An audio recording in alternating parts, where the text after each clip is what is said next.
We back on sports. I want to say this right now, alright? I understand that everyone's happy because the Eagles won, but you know what? I'm pretty pissed off. Yeah, I'm pretty pissed off. Because if you look at the entire scope, yes, the entire scope of Philadelphia sports, it's piss poor right now. I understand that people are happy over the Eagles game, you know, they won and everything. I'll get to that in a minute, alright? But I need to talk about these other sports real quick. First, I want to start with the Flyers. Look, you played against the Lightning. All right, and you played a good game, so I'm not going to complain about that. You know, it was one of those things. You had 2 breakaway chances, 2 penalty shots. Hey, didn't go in. You lost in overtime. Okay, good game on the first game. All right, not going to complain about that one. All right. Second game against the Panthers. How do you let the Panthers score 4 fucking goals on you? 4. All right, in a matter of what, 6 minute span? You've got to be kidding me. And the fact is, the players just aren't. In that second game, they did not play. They didn't come to play.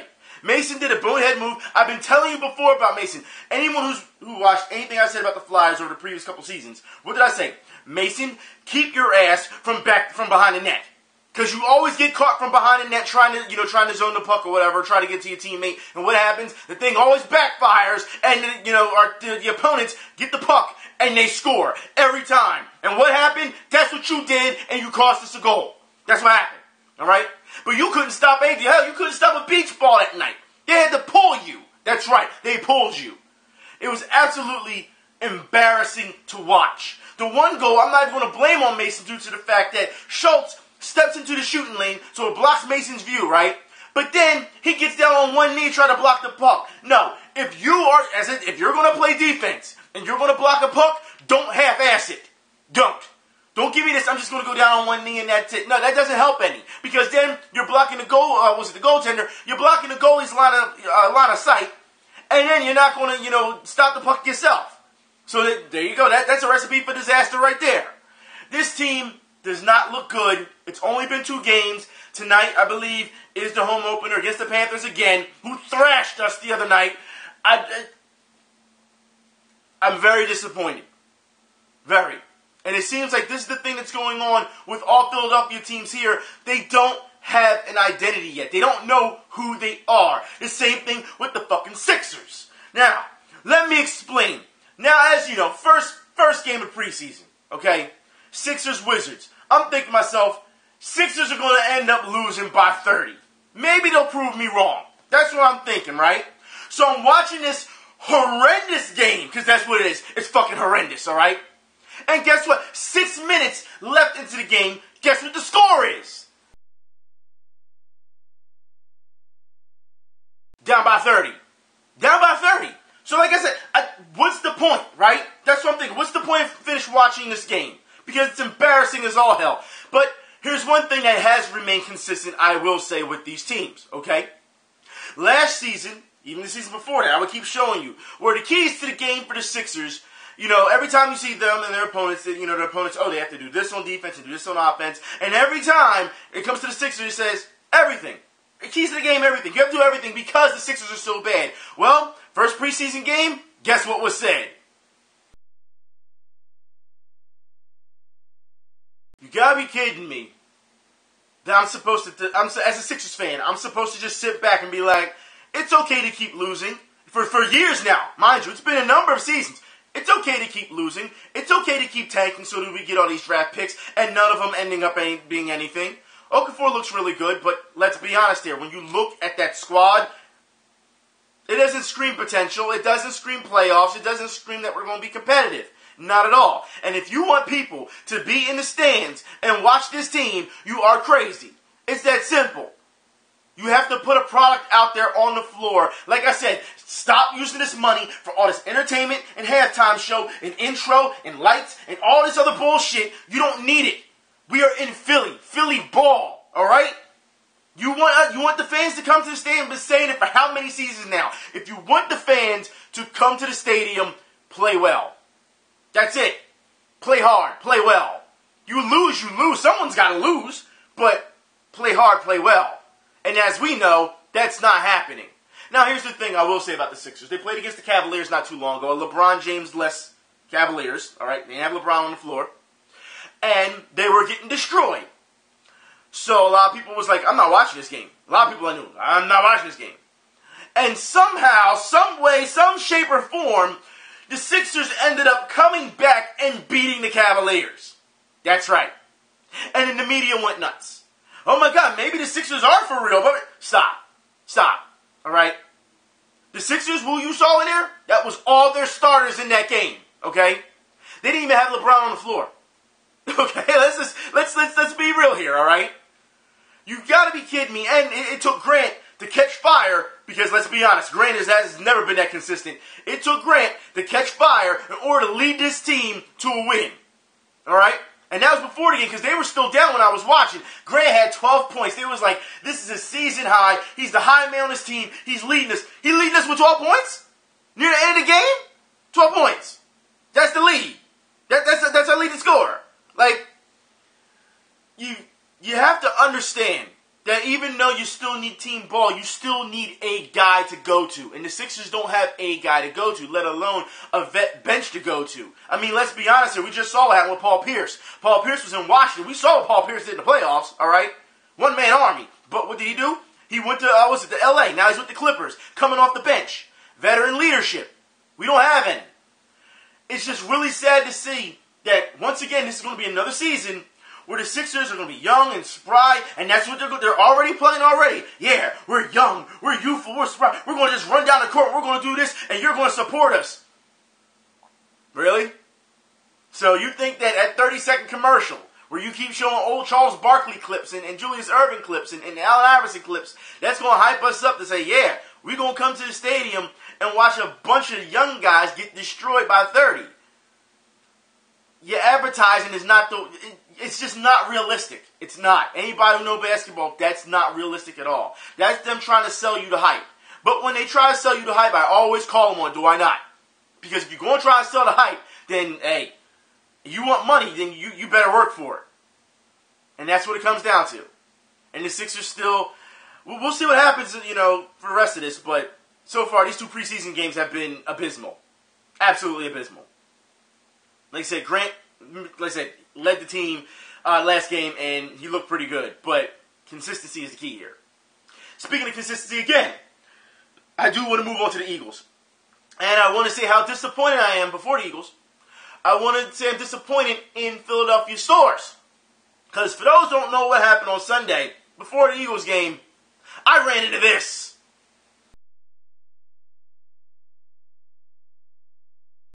Do I even need to say anything about this? You've got to be fucking kidding me that in Philadelphia, you have a store. You notice the shit's still there, right? Okay, we'll get to that in a minute. All right, in Philadelphia, you were putting all this Dallas Cowboys gear in the front. Did you notice on the left, there's a little tiny Eagle shirt? Everything else, Dallas Cowboys.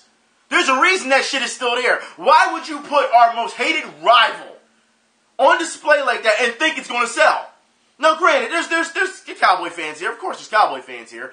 But for you to sit and roll that out during football season, do you really think that majority of the season is going to go into your store and buy that shit? No. You should know better than that. It's almost like you're asking to go bankrupt. It's almost like you're asking for your store to fucking close. That's what it's asking. You've got to be kidding me that you would highlight the Dallas Cowboys. I don't care how bad of a season we're fucking having. I don't care if we went 0 and whatever, all season we didn't get a fucking win. You don't put Dallas Cowboys gear in the front like that, in the forefront, and be like, come get it, fans. You gotta be fucking kidding me. People would rather walk around with no shirt than to wear a Dallas Cowboys shirt here. You understand that? I can't believe that this was even the thing when I ran into it. It's absolutely ridiculous. But let's talk about the Eagles game. So, Eagles pull out a win, and you know what? I'm not very happy about the way they won. How they won, sorry. Not the way they won. No. That first half still inconsistent when it comes to offense. Offensive line is not doing their job, and Phil was an opening inside gaps for DeMarco Murray to run. It seems like Chip Kelly's scheme is designed for running backs to bounce to the outside, like we saw with Matthews and Sproles yesterday. That is a problem, because when McCoy would do it, remember, McCoy could get away with it. And the season that McCoy had, his last season here, what did the media, I showed you on camera, what did they keep saying? What did he keep saying? McCoy, we don't know if he still has it or not. We don't know if he can get to the outside. We don't know if he's the back that, to pay that much money. As you can see, it's not McCoy. As you can see, It's not Murray's fault either. All right? Even though you're supposed to be a versatile back, we know that Murray is a downhill runner. You have to open up those gaps. All day yesterday, those gaps were not open. Matthews, if he wasn't paying attention, for those who weren't paying attention, sometimes he had to create his own space to go to the outside because they would just collapse. That offensive line is a joke. It's a joke. That first half was a joke. It was. Because your running game can't get off the ground, so now you have to rely on Sam Bradford to keep throwing the damn ball. Or, let's throw screen passes. Like we don't see that shit coming. You get all the way down in red zone, not once, but twice. You throw 2 interceptions in the red zone. And then near almost the end of the first half, almost a 3rd interception. At that time, I was saying, pull Sam Bradford. Pull him. Because it doesn't matter what happens in the second half. Because guess what? What Sam Bradford did in the second half, Mark Sanchez did in the second half. If you look at yards after catch, okay, it doesn't matter. Receivers would get the ball 5, maybe 7 yards out, and then they hustle after that. You have to understand that this team's still within, 4 games or what? 2 or 3 now? 5 games? 2 or 3. Within 5 games, they still have not played an entire 4 quarters of football. Full football. Defense looked really good. It did. Defense looked great. But you've got to be kidding me that we're going to sit here and go up against the Giants next week. And we don't know, whether Odell Beckham will play or not, things like that. But the way the Giants pulled that off yesterday, I'm not even worried about the Giants. I'm not. All night, all I heard was Eli the God. And did you see who he threw to? The guy he threw to, O'Donnell? If anyone knows this guy's history, this guy, so far this season, and Giants fans, don't sit here saying bullshit because I see what you're saying on Twitter, okay? Every time, stop throwing the ball to him. All he does is drop the ball. And it's all you see. Constant drops after drops. And people are saying, could you imagine Eli Manning, if his receivers caught the ball? Yeah, you could say that. And then you can also say, you can't talk smack to us Eagles fans if you guys keep constantly dropping the damn ball. Who are we going to throw to? Especially with that pass rush. That's what I'm thinking. So Giants fans, this is a good week for all of us to talk trash with each other. Like I said, have fun with it. I don't have a problem with it. Have fun. But you've got to be kidding me. If you think you're going to come in, because I believe it's here in Philadelphia, right? You're going to come into Philadelphia, and your quarterback is somewhat okay. He's somewhat doing okay. Because I'll put it like this. Last night, that wasn't the Eli Manning show. No. You know what that was? That was the 49ers giving up. No way you can sit here and tell me within 40 seconds you're going to let that man chew you up like that.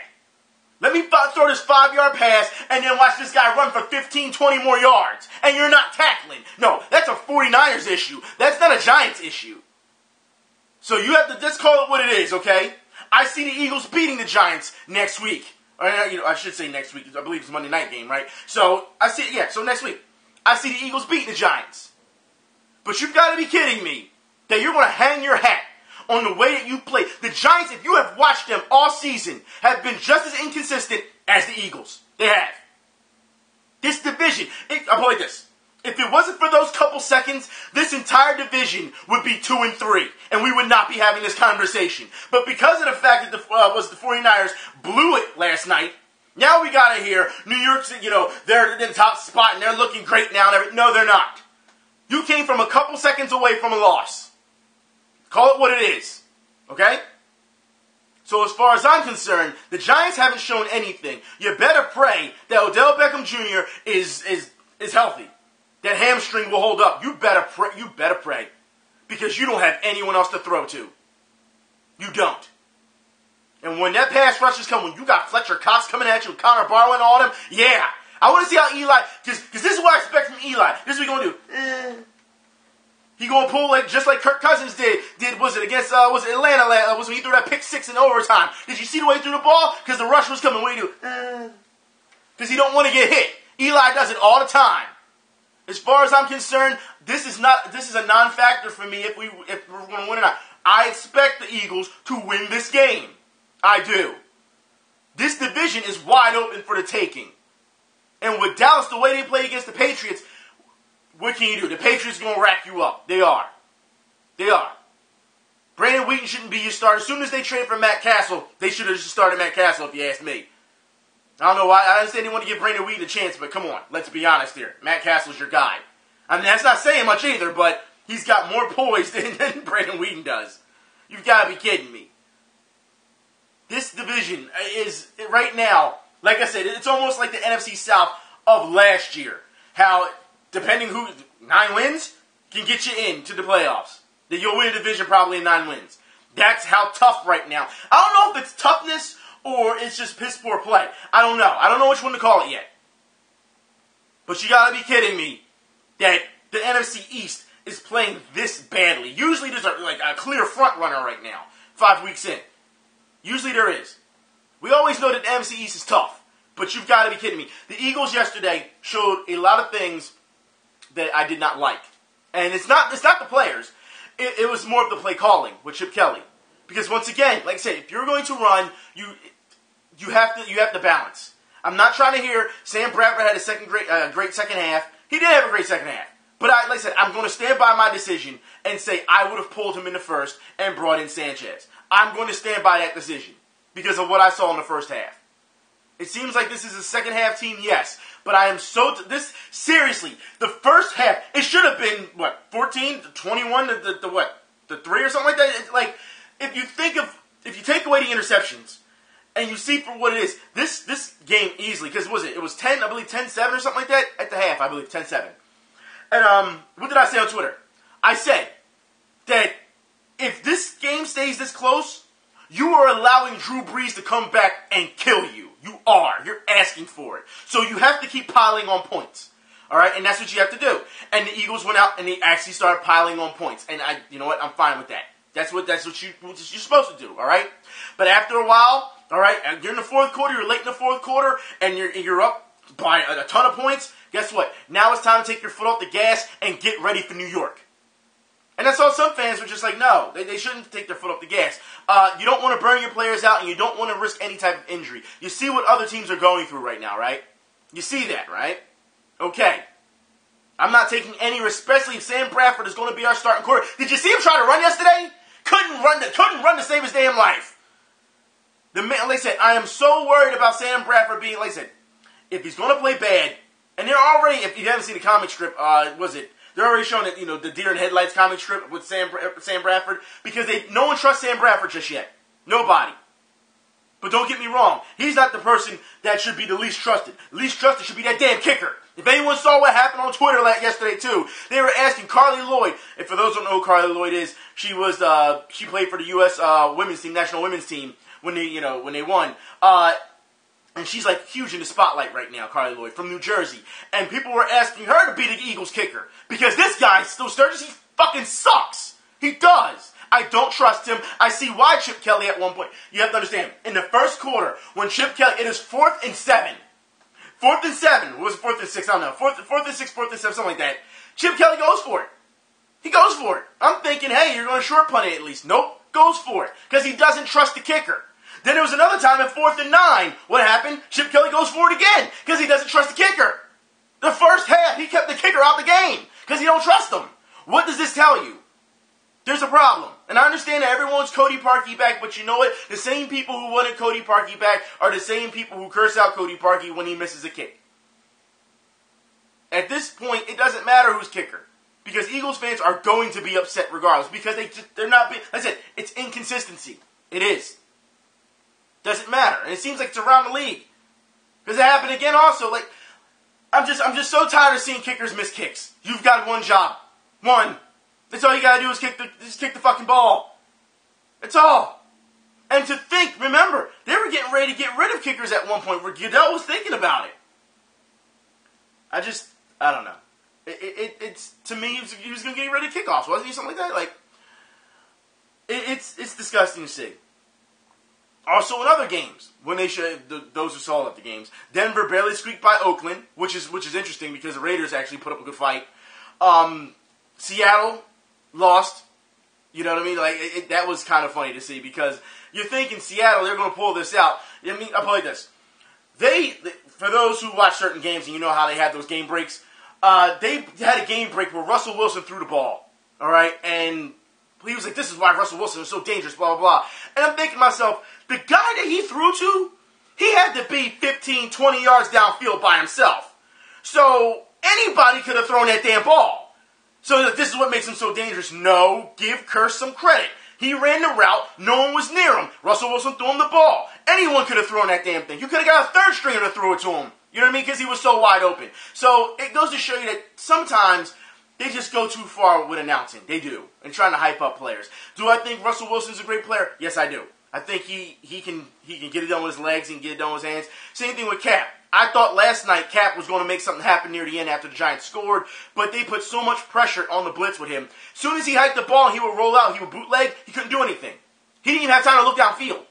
So it was like, unless Cap runs, you know, in that situation near those couple seconds, he's screwed. You got all these guys playing back, so you can't throw the ball. They're going to make you use your legs to run. And here's the thing. The NFL, and a lot of people like to jump on Cap, especially this year, too. They say, oh, you know, he should have become better because over the weeks, we've seen him throw quite some bad passes. But you have to understand, the NFL has adjusted to him. I told you, it takes a number of years. When you have a dynamic player who can get things done, it takes maybe 1 to 2 years before the NFL adjusts. Same thing with Chip Kelly's game plan. Oh, we're going to speed up the clock and all this. It's been 1 or 2 years now. NFL has adjusted. It doesn't work anymore. You know what I mean? Like, you have to give the NFL credit overall around the league because defenses learn. This year, defenses they're just tenacious. They are. So you're seeing a lot of guys, anybody, I don't play fantasy, but I know a lot of people who play fantasy, and you see what they're saying. They're like, yo, half my squad on my fantasy team, they're hurt, they're injured, they're probable, they're doubtful, because they're getting banged up by defense. And it's not just freak injuries either. Defense is putting in a lot of work for teams. They are. So, Cleveland beat the Ravens in overtime. I got a chance to actually see the overtime because it was a layover before they showed Dallas Patriots, and which there was no point of even showing Dallas Patriots because we knew how that was going to end. But they showed Cleveland, and you know what? McCown didn't look too bad, but he could have played better. Seriously, I don't know what's going on in Cleveland. I don't know what kind of play calling is going on there. Who did the coach over there? I don't know. There's times for me it just feels like, it almost feels like he's still stuck in like Pop Warner High School type level, and he's calling these plays, and I'm like, that's a run. Oh, and the Cleveland Browns get stopped for a run. Yeah, saw that coming. Like that's what it feels like. So if I can see it on my TV, can you imagine the guys who are paid to sit in the booth and coordinate and see these type of things, and they got all the staff around them, and they got radios, and they got papers, and they can see the play charts and everything, and you know, well, we missed this play, but this is what it looks like on the formation. Could you imagine all that stuff around you, and you still think that you're going to try and pull that off? This is why I get upset when I see our running game. Because when I say they're not opening holes, you can see it, or when I typically say Chip Kelly doesn't disguise a play, this is why. Because there's so many eyes on the field, there's so much technology on the field, you have to do better. And it seems like teams don't understand that. Or I shouldn't say teams, I should say coaches. And some fans. Because some fans will defend that shit to the end. The Chiefs then lost 4 straight now. You probably lost your running back. I mean, you have Andy Reid. What do you expect? And here's the thing. I'll put it like this. If for Eagles fans to say, well, yeah, they got Reid, you know, they know what they're getting themselves into. We've warned them. Yeah, we did. But, you know, and Reid came out again. I had to do a better job, blah, blah, blah. You know how it goes. But I will say this. Andy Reid, in his tenure here in Philadelphia, was never arrogant. Not like Chip Kelly. Andy Reid was never arrogant. If anything, we got on Andy Reid for letting players get away with too much. Chip Kelly runs a tight ship, but then says, I'm the man, deal with it. And it's like, no, sometimes you just can't act that way, Chip. And he's like, I don't care. And if he doesn't care, then why should we care? And the only reason why we care is because of the fact that, that's our team. That's it. So it just goes to show you that these type of things are happening. And you know what? Another thing that happened over the weekend is just absolutely, it's not called for. Fans, like I said to Giants fans, you want to talk and jaw and everything. We do this time and time again. We always talk. We always have fun. No matter what. You know what I mean? Because at the end of the day, it is football. You're going home to your family or you're watching with your friends. You have to go to work tomorrow or whatever the case may be. Right? But the way fans I've seen this weekend I should say alone, overall, has been disgusting. You can't tell me that this is happening in a Houston Texans game.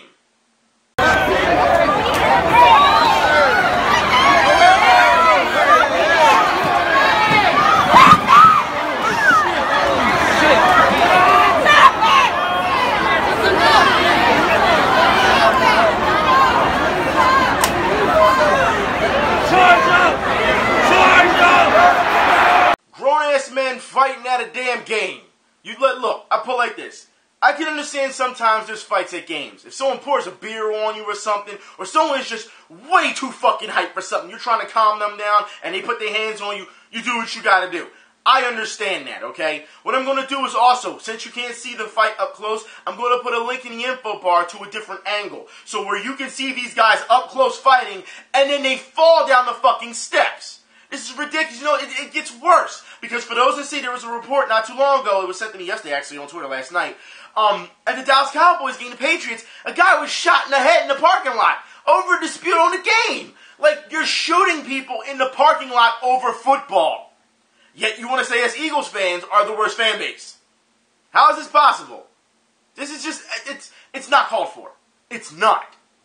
Like I said, you want to go, you want to drink, you want to, like, first off, if you're going to drink, you should know already to control your liquor. If you can't control your drinking, then you're a lightweight, and you shouldn't be out in public doing that. You should keep in the safety of your own home, where, as you know, alcohol prices will be cheaper anyway.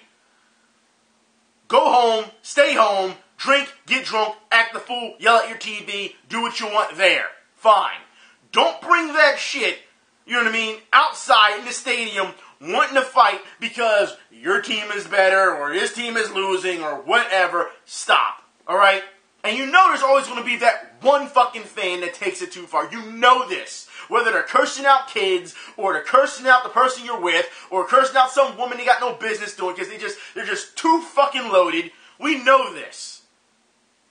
So, of course, like I said, fights are going to happen from time to time, but you should know you're an adult. Control that shit.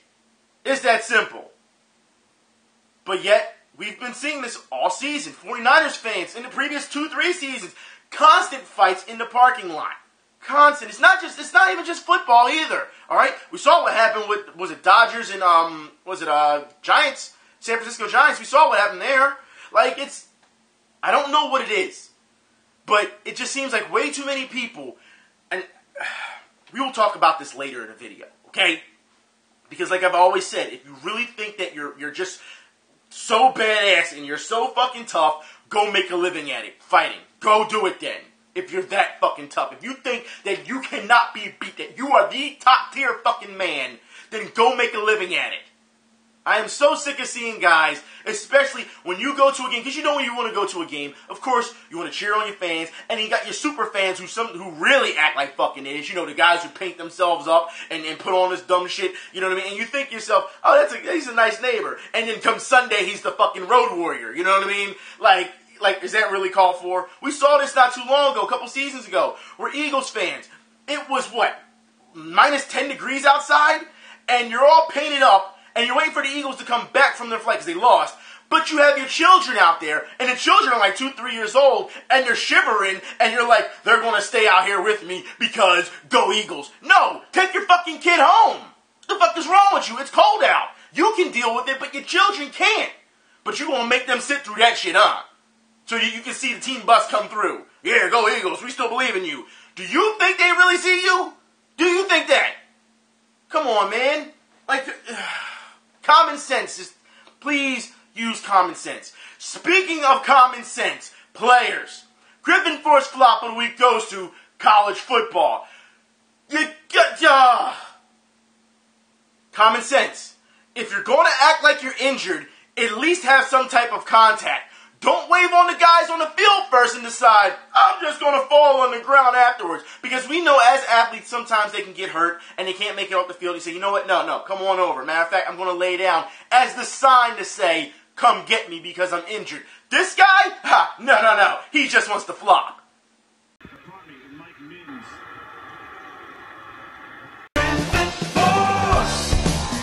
Notice how carefully he put himself on the ground and everything. Like, come on, dude. At least make it somewhat realistic that you're hurt. Obviously, you're not. You're spring. Hey, man, I'm fucking. Oh, wait. I'll just. Stop. But, like I said, I want to move on. I said about fighting for a living, and I want to move on to boxing. I want to talk about this. Last week, I had a chance to see Premier Boxing Champions. And it was some of the most unprofessional fighting I have seen in a very long time. And I don't mean by the fighters. No, the fighters, you know, they did have to do. The fighters were training and everything. It was the corner that was unprofessional.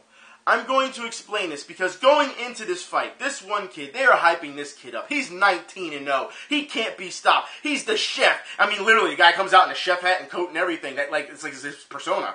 And, he's coming out, he's doing the cooking stuff and all. And I'm like, okay, all right, fine. That's his persona. That's what he does. Some people love to entertain when they fight. That's fine. But he's fighting a guy from, like, Venezuela, and this guy is tough as fucking nails. So, as far as I'm concerned, don't play any games with this guy. So, let's see what happens in the first round of this fight. Here he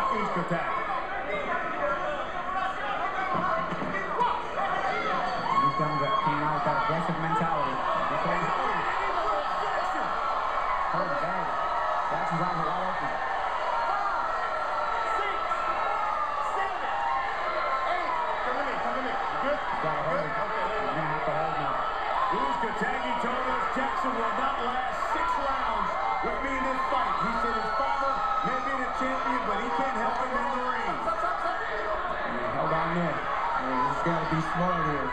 As I said earlier, you can hear those punches. It's all that gunfire going on. And he's got Jackson in the opponent in trouble. He goes down again. Now, can anyone tell me what happened here? What went wrong for this guy before I explain?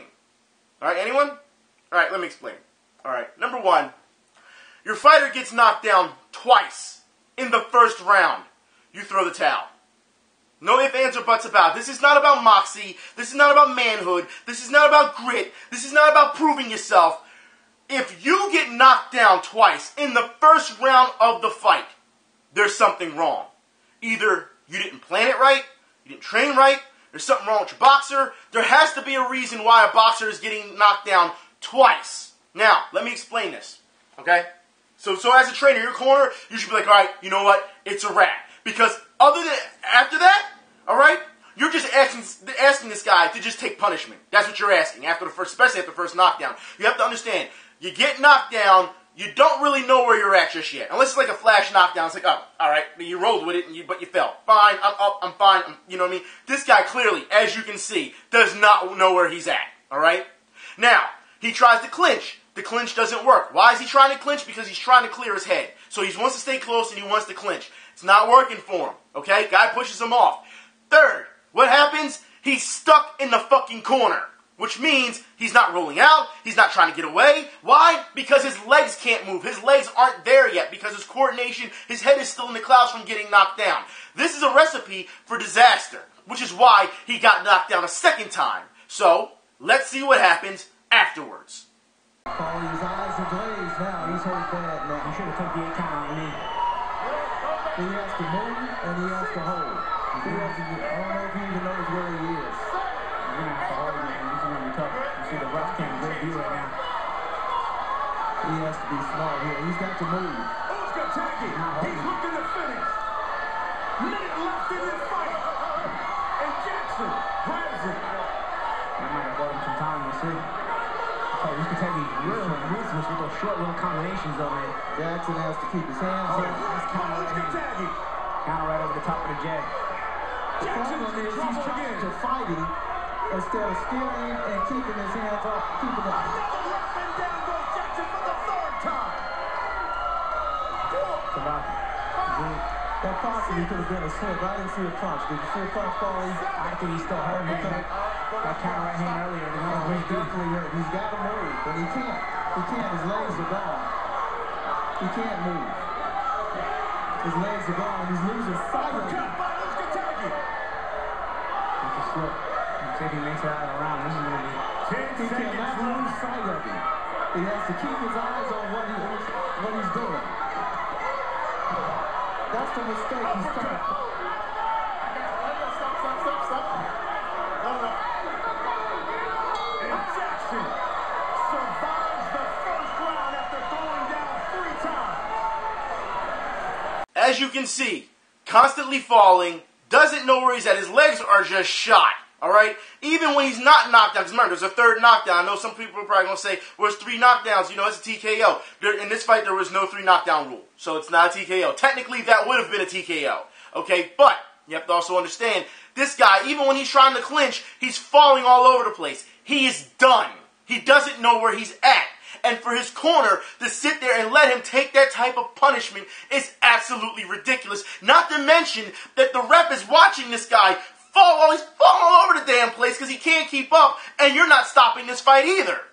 So this guy is just taking punishment just to take punishment. No, you have to understand that the safety of the fighter comes first, all right? This is, like I said, this is not always about who's tough. You know, you got to prove to yourself that you can stand back up and you can keep fighting it out. This isn't Rocky. This is real life, man. And all it takes is one punch to give you a concussion, or possibly you could die, okay? It's happened. We just saw a couple not too long ago where the guy had to be taken to the hospital, and then we found out he died on the hospital table after, you know, taking too many punches to the head. That just happened a couple months ago. So as far as I'm concerned, this is something that you really have to pay attention to. This is scary right now. But you think after that first round, his corner would say, okay, fight's over, right? No. They let this fool come out for the second round. And this is exactly what happened in the second round. He has to be a man here. He has to be intelligent here. He has to be intelligent. He has to fully recover. You know, the interesting thing, Paul, I go back to the fighter meeting where he said his father never held, I don't hold. Look at the combination by Uzcategui. Jackson's wobbled again. He's got no legs. He's hurt and against the ropes. Target practice for Uzcategui. Jackson goes down, and Tony Weeks says that's it. That's a powerful performance by Stoppages. This will be a learning experience for Jackson. After taking that type of beating in the first round, be honest, do you really think that if you sit on a stool, all right, sitting down for a minute, that you're going to recover from all of that and then say, okay, here comes the second round, I'm going to go back out there, and now I'm all together? Clearly, he couldn't keep his distance from the guy. He couldn't use his jab. It was ineffective. The guy stepped inside and just kept pounding on him. As you can see, as he's trying to move around the ring, his legs still aren't there. You can see it. And then what happens? He ends up either in the corner, against the ropes. He tries to get away. He falls right back down. This guy should have not been able to come back out for the second round, let alone go throughout the first round. This is a dangerous, dangerous situation. And for his corner, which his father was in his corner, was his trainer, to let your son go out there and get beat like that and not throw in the towel, just chalk up his learning experience? No, you don't do that. All right? It's one thing if you just get beat, flat out beat. All right, fine. But this guy is getting mauled in the ring. You don't put anybody, I don't care what type of fighter you are. I don't care if you're telling your trainer, never throw in the towel, don't quit on me, blah, blah, blah. Like I said, this isn't Rocky, all right? People get hurt in the ring. And for you to let him go out there knowing that he is not of clear sound in mind, knowing he does not know where he's at, his body is not coordinated right now, and you're going to send him back out there? And don't tell me that's part of the sport, because it's not. Like I said, if he was okay after the first round, and he was technically sound and everything, that'd be different. But as you can see, he did not recover. And you sent the guy out there pretty much, I mean, let's be honest, he might as well just had a bunch of drinks and said, going out there and go fight. And be drunk. Because that's what he is. He's punch drunk right now. He doesn't know where he's at. It's disgusting to sit there and watch that fight go down and everyone just be like, but it's good entertainment, it's fine. No. Like I said, when you see something like that, you know something's wrong. Like I said, you knock down first, get knocked down twice in one round, there's a problem. And you need to really assess your fighter. Maybe it was a bad matchup. You know what I mean? Maybe we don't, like I said, the guy was 19-0 coming into this. So, maybe he just fought a bunch of chumps. We don't know. But this matchup was not in his favor. This guy from Venezuela, he stepped in, and as you can see, he was teeing off, 4, 5 punch combos. So, and the guy was just sitting there like this, taking them, just taking them, instead of getting out of the way. But he couldn't move. Like I said, when you see that your boxer, his legs are shot and he can't do anything, you know he's in trouble. You have to be able to spot that. Speaking of legs, I want to talk about Glory Kickboxing. And we talked about this before, but now we actually have some good video to show you of what I meant about leg kicks. That's right. Glory Kickboxing, as you know, a lot of people do MMA, but Glory Kickboxing is simply strictly on kickboxing. And I want to talk about this due to the fact about leg strikes. Leg kicks in kickboxing, if you're a pro or even amateur, you should know, like I said before, you should always know to put your leg up to check. Alright? leg kicks hurt and they can damage you severely. Seriously, you can really hurt a person's leg. And when I mean hurt a person's leg, I mean you can be sent to the hospital for so much damage on your leg from being leg kicked. That's what I'm saying. All right? You can also, depending on the kick, you can never walk straight again. Depending. All right? With that being said, this fight I'm getting ready to show you. All right? I want you to see how an opponent tips off his competitor when he is hit with a leg kick. Round 2, how'd you score round 1 on your unofficial scorecard fight, Professor? I would have to give that round 10-9 to Jafar Willis. He did the more effective work, especially near the... That's one. Did you see that? Did you see how quick that went? He favored his knee. He went down for a minute to let you know that hurts. So you know what that sends a message to, right? His opponent saying, all right, that's your weak spot. Let me kick it again. So let's keep going. Especially near the end of the round. And now he's got Ben Edwards' left leg hurt with that low kick. And Edwards showing up. Kick from Wilness that was partially blocked, but Jafar Wilness composed and yet uber aggressive, working the body of Ben Edwards, has him on the ropes, figuratively and literally. 30 seconds gone in the second round, and you know Wilness will try to vanquish Edwards as quickly as possible, knowing he has yet another fight tonight, but Edwards showing his... That's 2. You see that? No leg check whatsoever. Get the knee up. Check, so you don't have to worry about that. He's not getting his leg up. And not to mention, he's up against the ropes like this the entire time, letting the guy wail on him. He's not moving. When you see stuff like this, it begs the question, do you really want to be in this ring? Were you really training hard enough? Were you prepared for this? You got kicked once, you tipped the guy off. He kicks you again, you tip the guy off even more. So let's just see how this ends, okay? I want to see how this ends. I want to show you exactly, how if this is going to get stopped or not. Because, as you can see in that small part, which I'll show the continuation, after he kicks the guy in the leg, he looks at the ref and he's like, you want to stop the fight? Because he can't keep going. But no, ref doesn't stop it. Showing his medal, and there was a shot. Big advantage for Wilness in strikes landed, and now Edwards standing stationary. And another kick. Wilness chopping away at Edwards. He goes down. That's it. And this could be for the count. That's it. He's not going to get back up. 4, 5, 6. Do not count out Ben Edwards. He got back up. You want to fight? Amazing heart for Ben Edwards, knowing what is at stake. Minute 45 left in the second round, but Edwards needs to fight back, and Wilness not allowing him to do so. And it's just really a matter of time. That low kick is just brutal. Chopping Edwards down to knock out Edwards, and there he goes again. That's it. In the tournament, 2 knockdowns in a round constitutes a TKO. Hello, Jafar Wilness.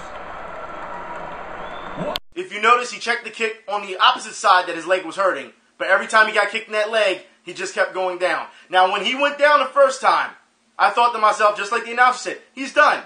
He's not getting up. Because it's not about heart at that point. It's not. You can't question the guy's heart. He got up. But you also have to think, are you stupid? That's what you have to think. There's no way you can just keep getting up. I understand the fighting spirit. All right? I understand. But clearly, you're done. You can't really stand on that leg. And what did he do? Kept kicking the leg. And what did he do? He just fell right back down, and they stopped the fight. The fight should have been stopped a lot sooner, because like I said, the guy kicks him, and when that second time, when he favors his leg, the guy turns to the ref, and he's like, so you gonna stop this fight? And the ref says nothing, so he just goes right back into it. That's what it comes down to. So it goes to show you the professionalism as well. Because like I said, if this is a street fight or something like that, and you're kicking, whatever, you know what I mean? You're not going to show that type of, restraint. But this is a profession. So when he kicks the guy, and he favors it the second time, he's turning to the ref to think, all right, this fight's already over because he can't go anymore. So he's waiting for the ref to give him the signal, never gives him the signal. He's like, all right, I'll keep going. And that's what it comes down to. The guy, like I said, it takes a lot of heart to get up from that. It does. But like I said, then you have to start questioning whether it's stupidity or not, because you cannot stand on that leg. Even if you decide to come back and fight, and try and throw a kick, like seriously, your leg can't handle that. You can't. If that guy just dropped his gloves and let you start punching him, do you think it'd have knocked him out? No. All it took was just to keep kicking that leg. He could have kept his distance. He didn't even have to engage you, really. stepped back and kept kicking the leg, and you'd have fell, and it'd have been over. So that just goes to show you the power of leg kicks. It just goes, and then you have to think, leg kick is it's the first thing they teach you. It's the first thing. So I'm just letting you know now. Like I said, when Dana White said, everyone thinks they're tough to take their first leg kick. Yeah, take a leg kick.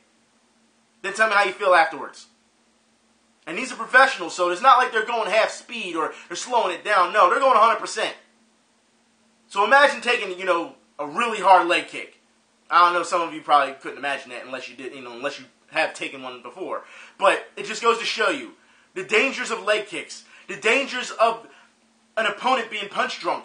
You know what I mean? And you notice, whether it was kickboxing or regular boxing, both guys that lost had the same problem. Once they started getting into an urgency, what happened? They turtled up and they got back into a rope or they got back into a corner and they couldn't do anything. And they were just getting wailed on. Remember, when you are in urgency or you feel you've been hurt or you feel as though, you have been just overwhelmed, just stay technical. You want to keep, turtled up, but you don't want to stop moving. You have to keep mobile, because if not, you stand in one spot, it is game over. That's why every time someone gets knocked down, especially in boxing, you ever see when someone gets knocked down, what happens? The boxer runs over and starts rushing them because they don't want to give them time to clear their head and get their body back to normal. That's why they do it. They're not very patient. And we saw that not too long ago, did we not, with Sergio Mora, where I showed you the fight where he got knocked down and the guy got careless and Sergio Mora knocked him down afterwards. So it goes to show you that you have to be very careful. But that's the idea around it. When a guy gets knocked down, you don't want to give him that time to recuperate. So you just jump all over him real quick, and that usually ends fights really quickly, especially in MMA. But in boxing, it's even worse, because refs will just let you go on, even though you can't handle but so much of that storm, and you've seen it today. Like I said, 3 knockdowns in the first round, not to mention that guy fell, once or twice on his own trying to clinch? But the ref never stopped the fight. Clearly, he was not there. But he let it go. This guy's favoring his knee. Clearly, he's hurting. He can't take but so much. Guy turns and says, "You gonna stop the fight?" Ref is like, "Keep on going." It just almost feels as though they're almost, it's not just, like I said, it's not the fighters. It's the trainers not knowing when to say stop, and it's the referees not knowing when to stop. It's too much punishment, man. You don't need to take that much punishment in the ring. It's one thing if it's back and forth, and it's a good fight and it's give and go. That's one thing. But when it's clearly this one-sided, and the guy, it almost looks like bullying at one point, where you're just beating on the guy and he's just standing there like this, there's no point. There's no point. Some guys, and you ever hear, especially in boxing, you'll hear a ref say, "If you're not going to defend yourself, you're not fighting back, I will stop this fight." And then the fight gets stopped because the guy did not showing them enough. This is what happens when you don't show enough. Or this is what happens when you can't think on the fly. And just keep moving. The train to keep moving. You got knocked down. Okay. Protocol number 1, make sure your guard is up. Protocol number 2, get the hell out of there. Because if you're not there, if you keep moving, then he's not going to be able to run around. He's going to have to chase you for a minute. He is. There's no ifs, ands, or buts about it. But if you turtle up and you stay in the corner up against the rope like this, you're pretty much inviting them to beat you. You've pretty much beaten yourself because you're not moving. Now, if your legs aren't there, then guess what? Then it's fight over. Fight over. Because your legs aren't there. It doesn't mean you need to take unnecessary damage. There's also another reason why you see fighters at times where they're overwhelmed and they can't get a clinch or a hold. They'll take a knee. They will take the knee. They'll go down on one knee and get the standing 8 to give themselves extra time so that they can clear themselves. It's not because, I'm not man enough to take this storm or whatever. No, it's smart. Take the knee. You're going to lose the point anyway because you got knocked down. Take the damn knee and just get ready for the next round. Just get through this round. You know what I mean? That's what it is. Take the knee, clear your head, get smart, reset yourself. But a lot of people, for some reason, they see this as cowardly or, you weren't up to the task to fight. Look, like I said, everything is a mental game when it comes to fighting. Everything. You have to know what you have to know exactly how you can react, how your body will react, and they teach you this in training. They teach you this when you spar. They teach you all these things. You cannot tell me that you're going to abandon everything that you've been taught up to that point. You can't. You can't. Because if that's the case, then like I said, then you shouldn't be in the ring. Or in the octagon or in the cage or whatever the hell you want to call it. You just can't abandon your fight plan. You can't. And it's like I said, it's not just about a fight plan. It's also about your conditioning. It's also about how you weather storms. It's the same thing, and for those who haven't gone through it yet, there are going to be sparring sessions where you're not allowed to throw a punch. It's all about defense. That's right. So you're going to have a guy wailing on you for round after round after round, and you're not allowed to counter. You're not allowed to take the opposition. You're not allowed to control the ring, really. You have to literally keep your hands up, work on defense, and just move. Do you know how hard that is for a person naturally? Not just say it's for any person. Because you're taught, if someone hits you, hit them back, right? You were taught that when you were a kid. That's ingrained in your brain. If someone hits you, you hit them back. And to be told, I don't want you to throw any punches this round. I want you to just sit there and make sure that you move around, use head movement, keep blocking, keep defense up, because they're trying to perfect your defense. You know how hard it is to be taking punches and not throwing back? Like I said, man, it is a serious thing. It is, and obviously there needs to be more training on that with a lot of professionals. There needs to be. I fully believe in the best defense is a good offense. I do. I can, like, if you're in defense, you see holes, I'll be the first one to tell you, take the counter punch, take the shot, go punch them, you know what I mean? But when you're training and your trainer's telling you, don't throw a punch, and because he wants to see what you have defense-wise, like I said, fighting is so much more than just, I punch you, you punch me. There's a reason, there's a science to it. But it seems like a lot of people don't understand that part. Everyone just gets angry and says, let's fight. And that's what's going to carry them over. Guess what? If you're angry and you fight, and you're fighting 12 rounds, let's see how long that anger lasts. Because I guarantee you, I'll say by the third, fourth round, you won't be so angry anymore. You'll be running around, huffing and puffing, trying to keep yourself conditioned. You're not worried about anger. It becomes so technical. You become so numb to it that you don't have room for anger anymore. Unless someone hits you with a big shot, then it's different. That's a wake-up shot. It's like, oh, you're going to try to embarrass me, huh? Then it's like, all right, game on, let's go. It happens. But that anger that you keep festering inside, you tend to lose that after a while. You may get frustrated, but anger is, no. And that's what people don't understand. So when fights are being issued or fights are being challenged and people get mad and rah, you notice these guys, like I said, when you've been constantly fighting, these guys fight with a straight face, with a straight face. Guys smile, guys jaw each other, guys laugh because they're enjoying themselves. Like I said, for some of us, it's not anger. It's actually fun. It's engaging. Some people just don't understand that. But like I said, today I'm hoping that you've learned a bit today when it comes to when to stop a fight, when to be able to move, how to turtle up, when to be able to know that a guy is hurt and that he shouldn't go on. You know what I mean? Like, that is the number one thing you need to know. Because if you want your fighter, let's say you're promoting a fighter and you're giving the seal of approval, you're training a fighter, you want him to be able to fight another day, right? You don't want this guy laid up in a hospital somewhere with a concussion. You don't want this guy laid up in a hospital like a couple months ago. The other guy, I'm fine, goes to the hospital, dies. You don't want that. These people are doing it to make a living. It's a profession. There's a reason they call it a sport. It's not. I know a lot of people, you get caught up in the production of things, especially when it comes to UFC or MMA. You see these guys in the crowd and they're all like, yeah, I'm drinking beer and woo! And they're all acting the fool and you're thinking to yourself, yes, this is how it is. But when you go to other countries and you see this stuff, they're not like that at all. They're just like, that was a good sport. Oh, that's a good kick. They're not acting all crazy and wild because it's a different environment. It just is.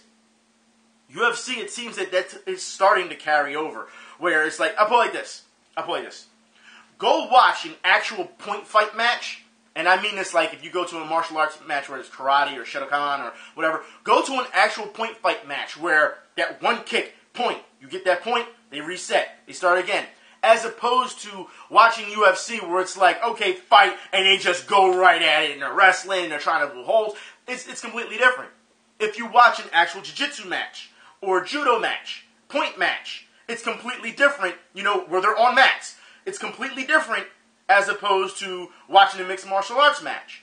It's something that I think that needs to be more brought to, you know, more awareness. It needs to. Because I think that people get the wrong idea when it comes to UFC or boxing or anything, especially here in America, where all you see is concession stands full of drunk idiots or guys who are just wearing fighting shirts who want to be part of it. You know, because they feel as though, because they love watching it, that they're part of it now, so let me go buy the merchandise. You know what I mean? Like, it's not just that. You have to understand, fighting, it's not just a hobby. Some people do it for a hobby. It's not just a hobby, all right? At one point, it becomes a lifestyle. It does. Your diet, you watch what you eat, you got to make sure you cut weight, and all, like, it becomes so ingrained in your brain that you don't know anything else. At one point, you're going to get to a point where the answer to everything is to punch that person because you're so focused on one thing. And I think a lot of people don't talk about the effects of fighting enough, mentality-wise. That's why I showed you not too long ago when Tito Ortiz was talking. He was like, yeah, you know, I suffered concussions mostly, and, you know, he said they were all in training and not an actual fight. I love to see fighters talk about that type of stuff because it gives you more of a, you know, an aspect of what they go through mentally. And it seems like a lot of people don't understand or respect it. And that's something that, like I said, you probably won't respect it. If someone's dead set on not respecting something like that, then they won't learn until they do it themselves. It's one of those things. Anybody can run their mouth and then you get in the ring and it's like, oh shit, I'm actually here. This guy's doing this, he's doing that. It's completely different. But when you've been training and training and training and training, it's like another day at the office. It is. You're so comfortable, you're so loose. I think that a lot of people don't understand that. Because if you're very tight and you're very antsy and everything, that's gonna hurt. It's gonna hurt you more. So, yeah, I don't know. I just feel as though fighters don't. I would just love to see more of the aspect of outside, the effects of fighting outside of a ring or octagon or a cage from these fighters firsthand. Because to see what they go through. Like I said, anyone can, after a fight, hey, let's have that little fight interview. Like for me, if someone's hurt, why would you interview them? They're hurt. Let them go on their way. They need assistance quickly. You know what I mean? But no, they have to have, they'll type in the microphone. See guys, their eyes hanging out, out here, and, a guy, broken arm or whatever, and like, they want to stop them to have a talk in an interview for a couple minutes. It's like, no, let them go. What's wrong with you? I mean, some fighters, oblige it, but seriously, it's a serious issue. And it is a problem.